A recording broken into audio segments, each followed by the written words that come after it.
Alhamdulillah, wassalatu wassalamu ala rasulillah sayyidina wa maulana Muhammad ibn Abdillah wa ala alihi wa ashabihi wa man tabi'ahu wa mawala. Asyhadu an la ilaha illallah wahdahu la syarika lah wa asyhadu anna Muhammadan abduhu wa rasuluhu la nabiyya ba'dah. Allahumma shalli ala sayyidina Muhammadin nabiyil ummi wa ala alihi wa ashabihi wa sallim. Qala Allah Ta'ala fi Qur'anil Azim wa huwa asdaqul qa'ilin.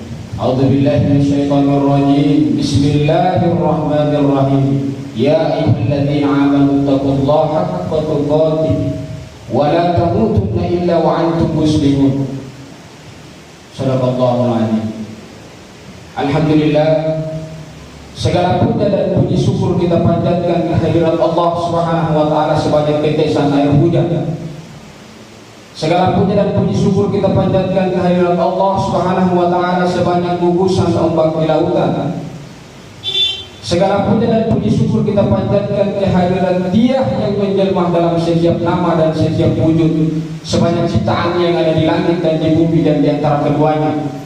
Karena jika bukan karena perkenaan rahmat dan hidayahnya hari ini, maka setiap nikmat tetesan darah, hembusan nafas, ayunan tangan dan langkah kaki itu mustahil kita bisa melaksanakan sholat Jumat secara berjamaah pada hari ini jika bukan karena perkenaan dan kehendak. Salam dan takzim kita kepada seluruh utusan Allah Subhanahu wa taala, dari Nabiullah Adam sampai Isa, bil khusus Nabiullah Muhammad sallallahu alaihi wasallam. Nabi yang jika bukan karena keagungan namanya maka alam semesta ini mustahil ada. Nabi yang satu-satunya diharapkan sebagai pemberi syafaat atas segala tingkah laku perbuatan kita selama hidup di muka bumi kelak di yaumil akhir. Olehnya maka kita dianjurkan dalam sebuah rukun khutbah untuk banyak-banyak berucap shalawat kepada Nabiullah Muhammad sallallahu alaihi wasallam. Allahumma shalli. Inna salatakum marudatun alayya. Salawat yang engkau bacakan akan dibawakan para malaikat ke makaku. Lalu sahabat bertanya, kaifa salatuna maruddatun alayya wa qad arrimta?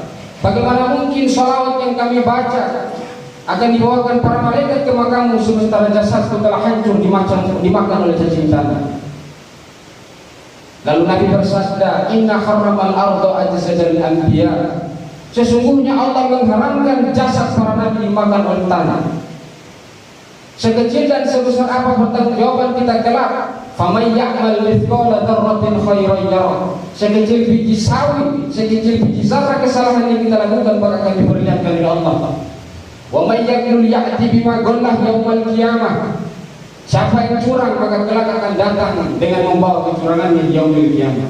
Hadirin jamaah Jumat yang sama-sama berbahagia, jika kita mengikuti perkembangan dunia belakangan ini, di mana sejak Desember 2019 sampai pada detik ini, Corona atau yang lebih kita kenal dengan COVID-19 merebak dan melibir ke bangsa kita.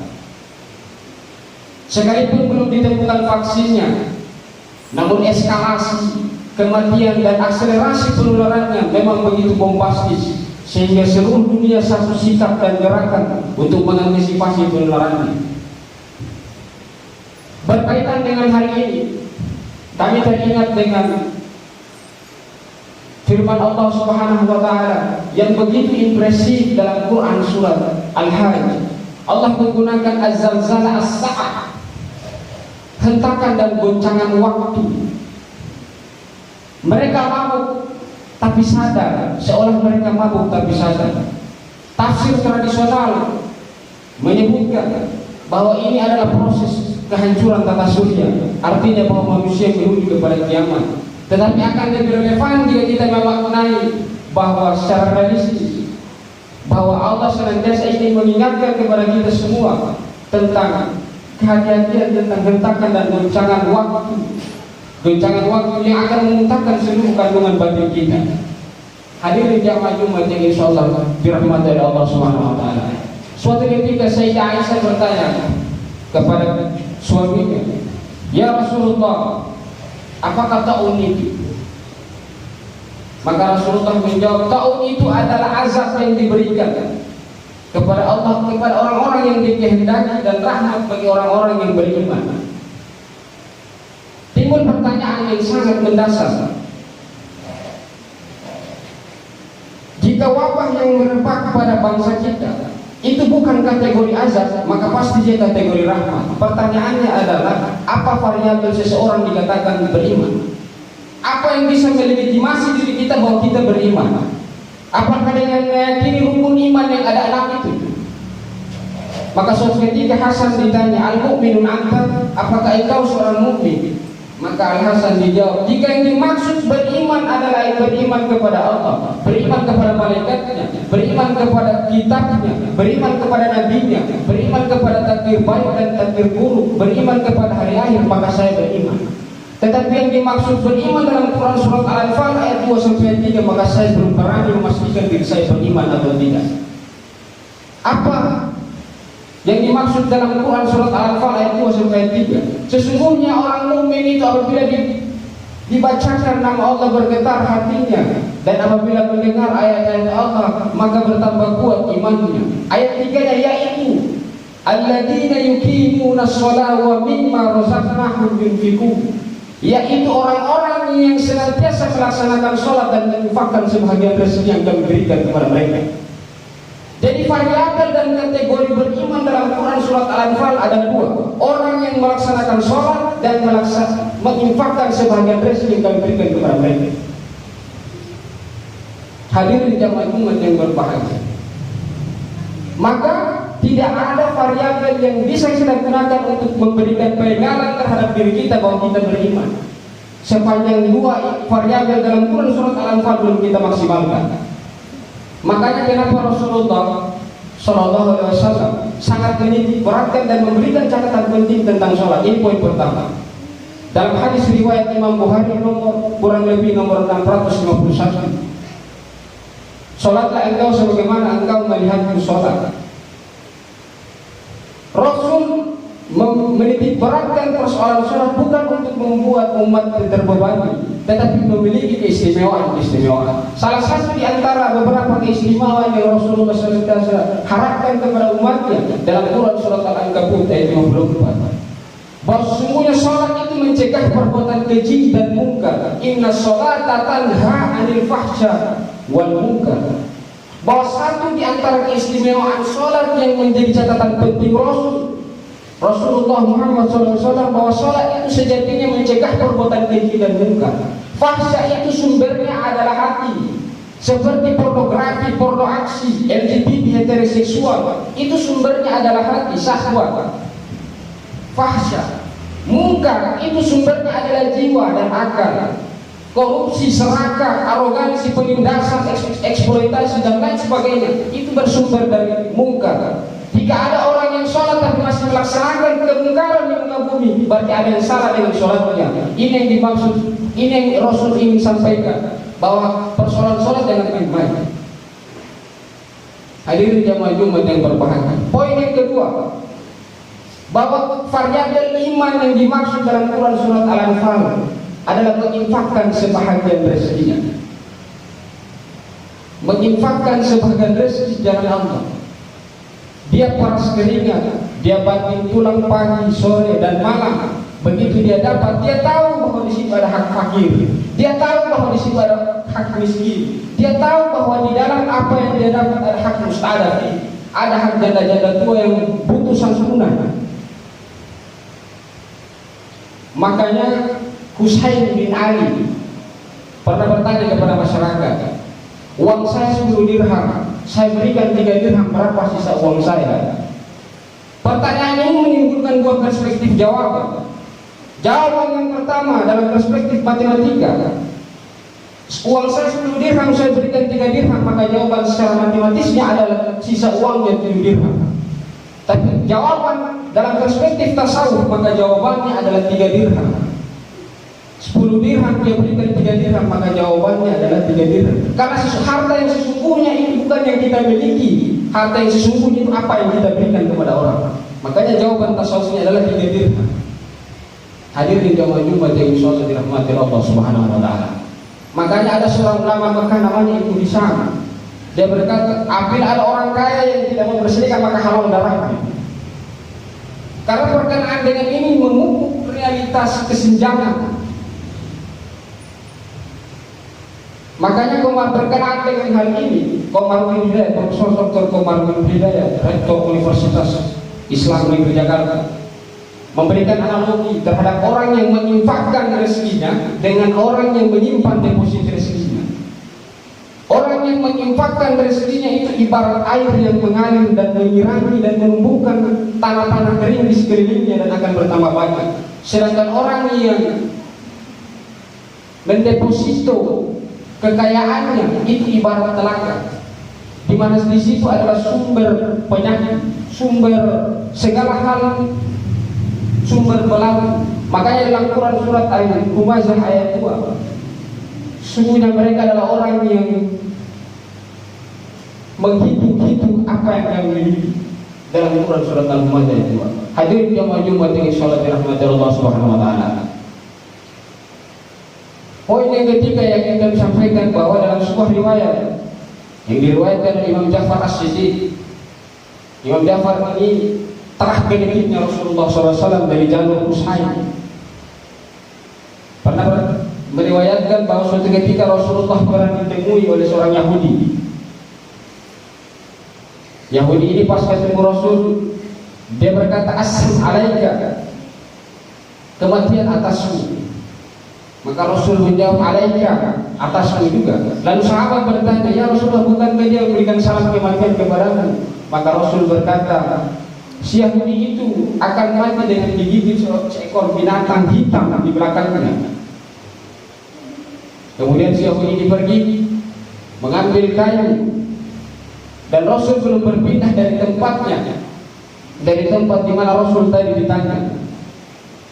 Si Yahudi itu kembali dan masih membawa sebongkah kayu. Kata Rasul, "Turunkan kayu." Ternyata apa yang disampaikan Rasul di awal benar, bahwa ada binatang hitam. Tapi faktanya tentu Yahudi ini tidak hitam dan dia tidak mati. Maka Rasul bertanya, "Apa amalanmu wahai Yahudi, sehingga engkau berdasarkan prediksi saya yang tidak mati?"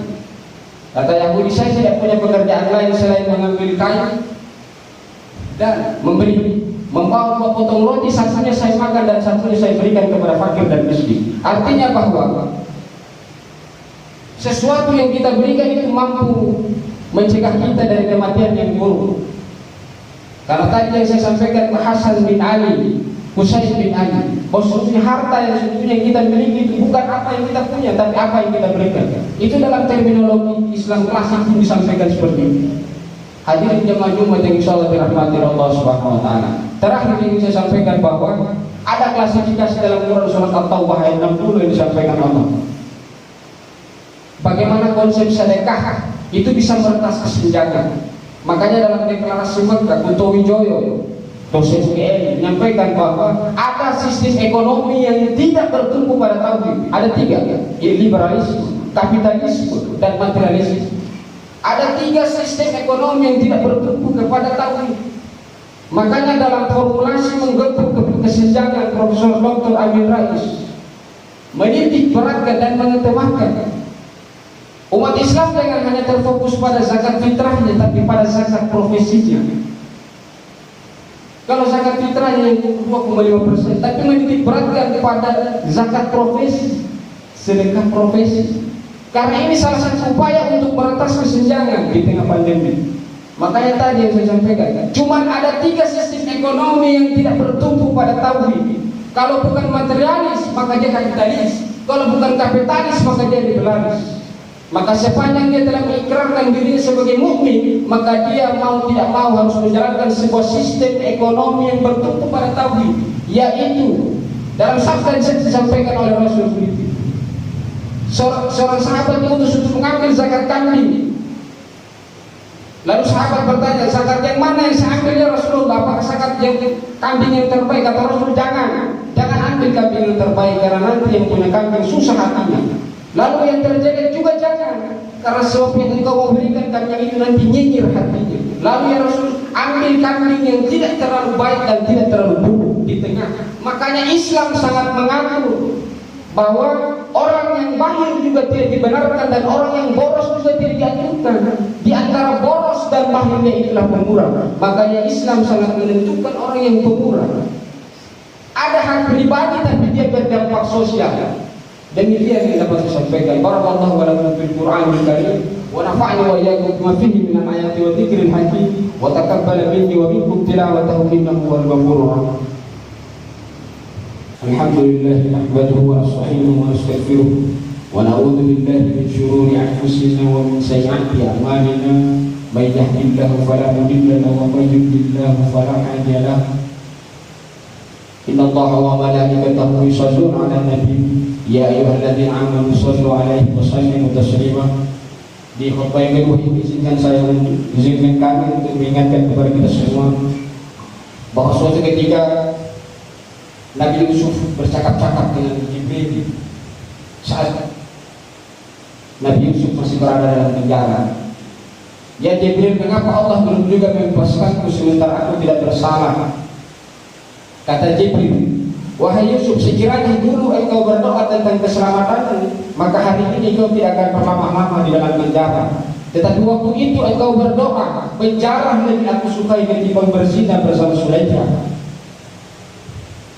Artinya bahwa jika hari ini doa-doa yang kita lepaskan kepada Allah itu belum juga diijabah di waktu yang susah, apakah pantas kita mengeluh jika doa-doa selama ini, doa-doa kesyukuran, doa-doa kesehatan, doa-doa kelimpahan, doa-doa kebahagiaan yang kita lepaskan dulu kepada Allah telah diijabah, sementara hari ini doa-doa untuk itu di masa yang sulit Allah juga belum juga mengijabah doa-doa itu, apakah pantas kita mengeluh kepada Allah Subhanahu wa taala?